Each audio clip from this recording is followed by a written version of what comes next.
साथियों ने ये प्रयास किया, अनीश खटकर जी, जिसमें मुझे भी पैदा होने का सौभाग्य मिला, उसको नमन करते हुए इन शहीदों को जिन्होंने तानाशाह सरकार के हलक में हाथ डाल के अपना स्वाभिमान खींच लिया, इन शहीदों को नमन करते हुए और आप सभी किसान पुत्रों को, धरती पुत्रों को हाथ जोड़कर प्रणाम करते हुए अपनी बात की शुरुआत करता हूं। समझने की बात यह है कि हमारे साथ इंसाफ सिर्फ अभी नहीं हो रहा, हमारे साथ इंसाफ सिर्फ ये नाइंसाफी सिर्फ इस आंदोलन में नहीं हुई, आपके और हमारे साथ आम घरों के लोगों के साथ ये नाइंसाफी रोज होती है, हर रोज होती है। बस ये है कि जब कहते हैं कि जब पानी सर के ऊपर चला जाए तो फिर हाथ मारने के अलावा कोई चारा नहीं रहता।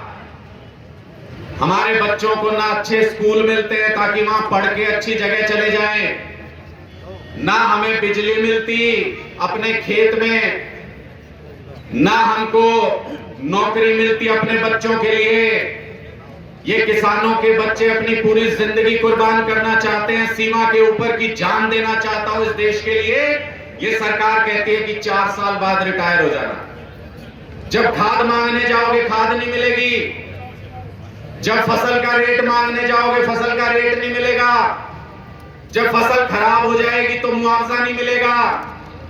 आपके साथ हर पल इंसाफ इस सरकार ने छीन लिया, आपसे नाइंसाफी होती रही हर पल, और अभी भी होती है।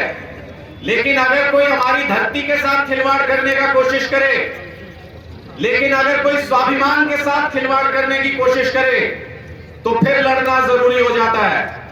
और ये जो लड़ाई जिसकी आज याद में यहां पे बैठे हैं, ये लड़ाई भी ऐसी ही लड़ाई थी। आपसे आपकी जमीन छीनना चाहते थे, आपका स्वाभिमान छीनना चाहते थे। कहते हैं कि स्वाभिमान पे आ जाए तो टकराना जरूरी है, जो जिंदा हो तो जिंदा नजर आना जरूरी है। ये वही लड़ाई थी। ये 19 शहीदों के लिए आज यहां पर हम इनको नमन करते हुए एक श्रद्धांजलि स्थल बना रहे हैं, इनको याद करें, इनकी कहानियां सुनाई जा सके। लेकिन मैं चाहता हूं एक ऐसा दिन आए, एक ऐसी सरकार आए जो 700 शहीद हुए इस आंदोलन के अंदर, उनके गांव में, उनकी जगहों पे उनको भी इसी तरीके से श्रद्धांजलि दी जा सके, श्रद्धांजलि स्थल बनाए जा सके, ताकि इतिहास बन जाए ये कुर्बानी जो इन लोगों ने दी। और किस लिए कुर्बानी दी?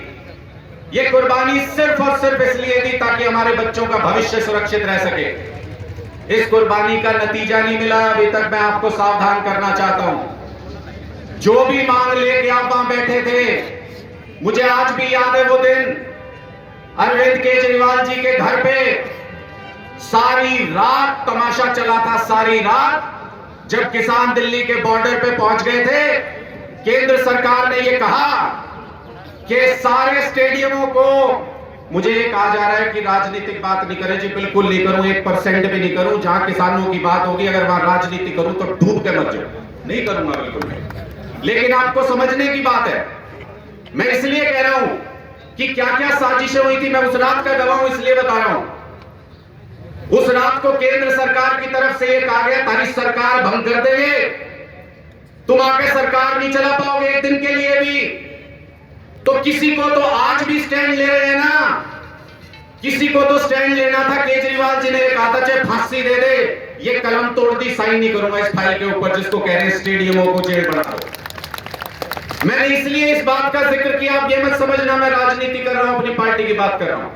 मैंने इसलिए इस बात का जिक्र किया, हम जिस पार्टी में बैठे हो, जहां भी बैठे हो, अगर हमारे माँ बाप सड़क पे लड़ाई लड़ रहे हैं, अगर हमारे किसान सड़क पे लड़ाई लड़ रहे हैं, तो लानत है ऐसी राजनीति पे अगर उसके लिए खड़े ना हो सके हम तो। इसलिए आप जहां जिस कुर्सी पे बैठे हो, जहां अपना दमखम दिखा सकते हो, वहां दमखम दिखा के इस लड़ाई में जुड़ना चाहिए, खड़े होना चाहिए। मैं इसलिए ये सारी बातें कह रहा हूं और अपनी वाणी को विराम दूंगा एक आखिरी बात कह के। ये लड़ाई अभी खत्म नहीं हुई है, ये लड़ाई अभी और आगे जाएगी और बहुत दूर तक जाएगी। कुर्बानियां देने के लिए तैयार रहना, इसलिए कह रहा हूं कि कुर्बानी देने के लिए तैयार रहना, क्योंकि इतिहास उसी का लिखा जाता है जो जीतता है। जो लड़ाई में एक छोटी लड़ाई का एक छोटा टुकड़ा जीत लिया, उससे इतिहास नहीं लिखा जाता। जब इस तानाशाही सरकार को पटक दोगे, पलट दोगे, तब आपका इतिहास सुनहरे अक्षरों में लिखा जाएगा, उसके बिना नहीं लिखा जा सकता। इसलिए इस लड़ाई को आगे बढ़ाने में, अपने हक को, अपने स्वाभिमान को बचाने में आप सबसे गुजारिश करता हूं कि तन मन धन से, पूरी ताकत से इस लड़ाई को लड़ना है। मेरी जहां जरूरत होगी, मैं भी किसान परिवार से आता हूं, मेरी जहां जरूरत होगी, सीने पे बंदूक भी लगी होगी तो 1 इंच कदम पीछे नहीं हटेगा। मैं आज आपके बीच में ये वादा करके जा रहा हूं। बहुत बहुत शुक्रिया।